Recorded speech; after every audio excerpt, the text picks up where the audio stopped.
I joined the Marine Corps because I wanted to make a difference.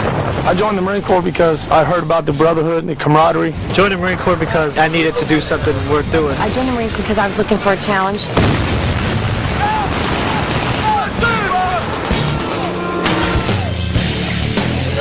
I got what I was looking for. I joined the Marine Corps because I wanted to see the world. I wanted to travel.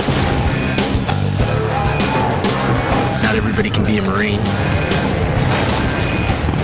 I could have joined any other branch, but I chose the Marine Corps because if you want to be the best, you have to join the best. If you're considering joining the Marines, it's a good place to come, and it's just a big brotherhood. The Marine Corps is honor, courage, and commitment. That's what it's all about. And the Marine Corps is all about patriotism. It's all about the red, white, and blue.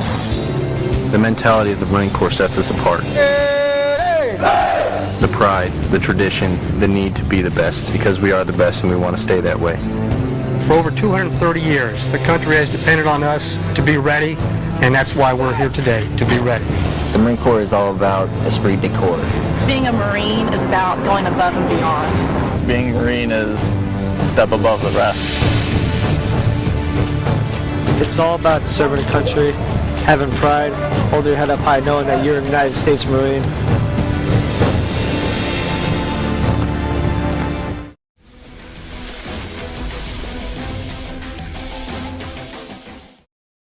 NBC News In Depth tonight, back to the front. The number of U.S. soldiers who've had their Iraq military service involuntarily extended under the so-called stop-loss policy is at its highest since the start of the war. That's despite a Pentagon pledge last year to cut back on its use. NBC's Jim Miklaszewski takes a look at the effect of this controversial policy.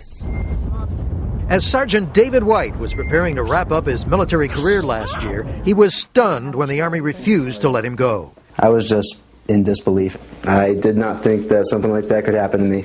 Instead, White was sent to Iraq for his second combat tour, leaving wife Crystal and newborn Eva behind.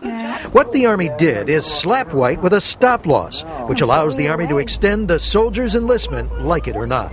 I was going to be stuck in the Army for an extra year, and I was so close to getting out. 58,000 soldiers have been stop-lossed in the past 6 years. Their service involuntarily extended from a few months to more than a year. You felt helpless. You felt like there's really nothing you could do. There's nothing you could do about it. Okay. Stuart McKenzie's stop-loss not only cost him his time, it nearly cost him his life. The bomb was about 5 to 10 feet away. Severed my left hand almost completely off. It was just dangling by some skin. Army surgeons reattach McKenzie's hand, which now gives him limited use. To this day, McKenzie blames the stop-loss. I got hurt right at the end of 7 months. I was only supposed to be there 6. The Army says it uses stop-loss to keep soldiers who reach the end of enlistment from leaving the battlefield in the middle of a combat tour. They don't like it any better than I do, but it has proven necessary in order to maintain the force. But many lawmakers and critics claim the Army has used stop-loss as a backdoor draft to make up for the shortage of soldiers for the wars in Iraq and Afghanistan.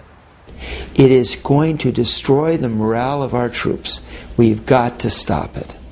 Senior Army officials predict, however, they'll still need stop-loss at least through the end of next year.